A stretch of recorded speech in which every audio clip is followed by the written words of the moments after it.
और इजराइल पर अमेरिका से अलग अलग बयान आ रहे हैं। इस वक्त की बड़ी खबर, इजराइल पर अमेरिका से अलग अलग बयान आ रहे हैं। राष्ट्रपति ट्रंप ने कहा है मुझे पहले से ही सब पता था। यह कहा है राष्ट्रपति डोनाल्ड ट्रंप ने।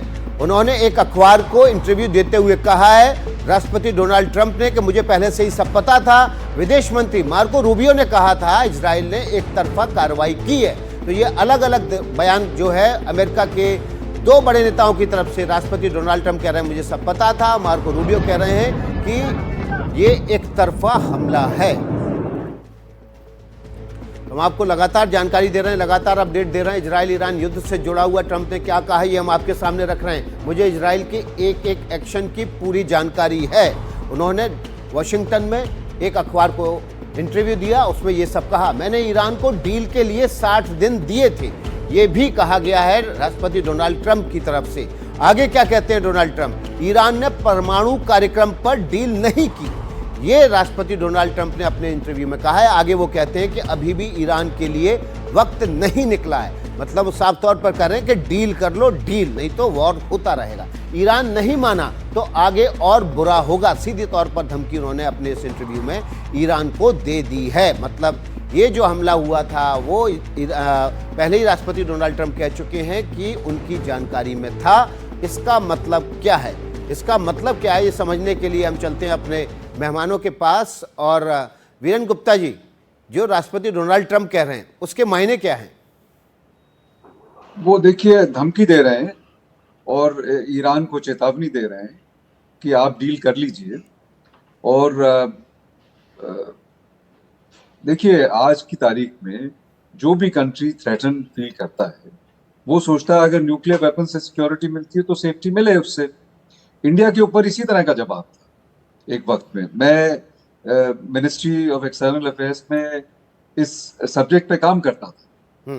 तो बहुत दबाव, कोई भी नेता आता था, कोई भी वेस्टर्न कंट्री के लोग बाग आते थे, हमको बोलते एनपीटी साइन करो। बट हमारे लिए ये मुमकिन नहीं था। हमारा न्यूक्लियर ऑप्शन हम खत्म नहीं कर सकते थे। चाइना से थ्रेट थी, पाकिस्तान में वेपन्स की उम्मीद लग रही थी।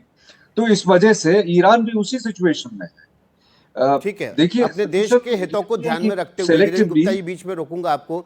जमीर जाफरी स्कॉलर हैं, ईरान अल मुस्तफ़ा यूनिवर्सिटी के, उनके पास चलते हैं।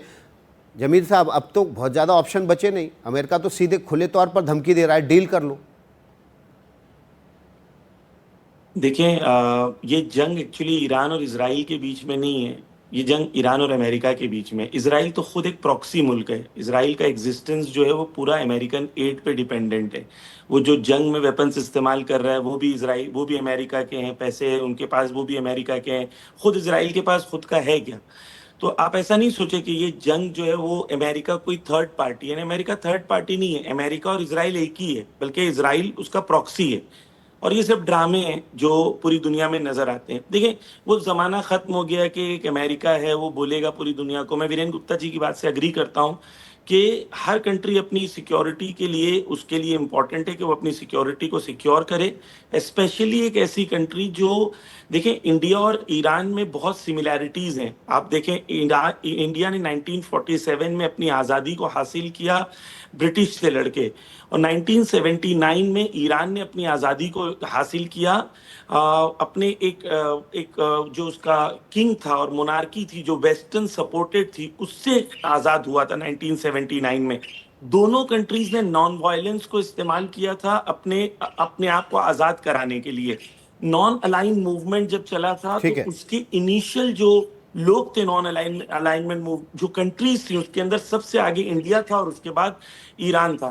तो जब हम देखते हैं इंडिया और ईरान के बीच में ये सिमिलैरिटीज हैं, और क्योंकि ईरान चाहता है कि ऑयल रिसोर्सेज जो ईरान के पास हैं, जो ऑयल और गैस रिसोर्सेज अगर मिला लें तो दुनिया में सेकंड नंबर मोस्ट रिसोर्सेज जो हैं वो इस वक्त ईरान के पास हैं। अमेरिका नहीं चाहता कि कोई उनके रिसोर्सेज वो अपनी कंट्री के लिए इस्तेमाल करें। वो चाहता है कि वो रिसोर्सेज को अमेरिका यूज करे।